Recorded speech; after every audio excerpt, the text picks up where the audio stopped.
परमेश्वर ने कहा कि तेरे ऊपर मेरा एक दास आएगा और हाथ रखेगा, तू चंगा हो जाएगा। हालेलुया।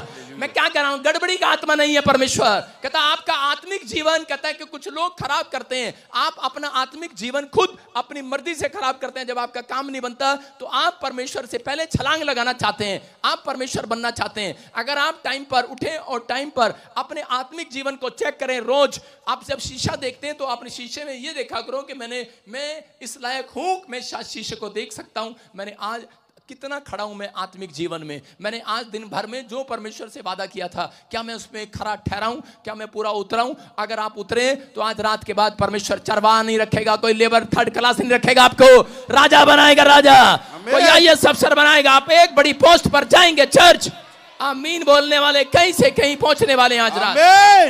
क्या आप तैयार हैं? मैं बताता हूं आपको, सुनना है। कुछ लोग आकर ब्लेम लगाते हैं, पास्टर जी आपने आपके चर्च में आए थे और उसके बाद मारा यूं हो गया।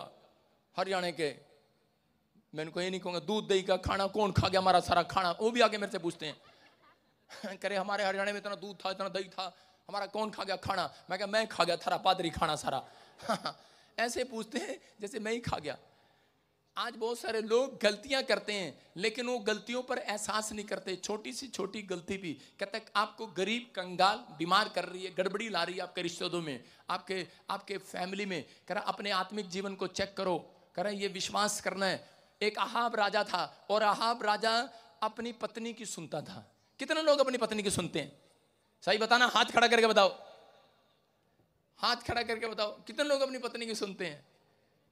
रंजीत हाथ उठा, लड्डू हाथ उठा, यूसुफ तू तो सुनता है, हाथ उठा।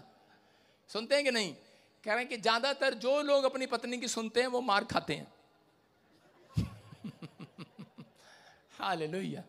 हाँ, ज्यादातर अपनी पत्नी की नहीं सुनना चाहिए, क्योंकि भाई साहब हेड तुम हो, तुम मुखिया तुम हो घर के। सुन रहे हो? कौन हो मुखिया? तुम हो। कह रहा अहाब अपनी पत्नी की सुनता, उसका नाम इजबेल था, और वो कहती जा नबियों को मार दे, नबियों को मार दिया। कहता जा, कह रहे वो कहते जा, कहते कि इसकी जमीन ले ले और उसकी जमीन ले ले, ये फलाना कर ले, ये कर ले। जितने गंदे लुचपन के काम कराती वो ही कराती थी। मतलब हर औरतें नहीं कराती, औरतें भी कई बार लड़ाई कराती हैं। जठानी को पैसे नहीं देने, देवर को पैसे नहीं देने, देवर को मकान नहीं देना, ना बिल्कुल अपने भाई को कतई ना दे दिया, मैं घर में बढ़ने की नहीं। और आदमी बेचारा काम के बोझ का मारा, रोटी भी खानी है, कपड़े भी धोने हैं। ठीक है भगवान जैसा तू कहेगी वैसा ही होगा, वैसा ही होता है समाज में। और क्या हुआ, अहाब राजा मानकर जा रहा था अपनी पत्नी की, और उतनी देर में किसी ने तीर चलाया हवा में, और वो तीर जाके किसको लगा? सीधा अहाब को, और वो वहीं मर गया। इसका मतलब कहता अटकल का तीर आ गया, एक अचानक तीर आ गया, एक अचानक विपत्ति आ जाती है और लोगों को पता नहीं लगता।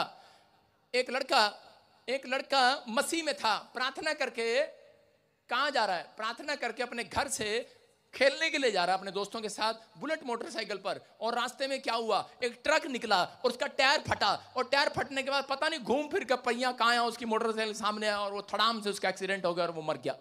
कौन मर गया? अरे प्रार्थना करने वाला व्यक्ति मर गया, आत्मिक उन्नति वाला। और बाद में चेक किया, उसकी रिपोर्ट आई, पोस्टमार्टम रिपोर्ट, क्या बोलते हैं डॉक्टर ही बैठी है, पोस्टमार्टम रिपोर्ट कौन सी होती है वो? पोस्टमार्टम। ओ भाई साहब पढ़े लिखे लोग बैठे हैं यहाँ पर। हाँ, पोस्टमार्टम जो भी होता है, ये गंदा सा वर्ड है, सुनो हम इसको याद नहीं रखते। और जब रिपोर्ट आई पता लगा उस लड़के ने शराब पी रखी थी।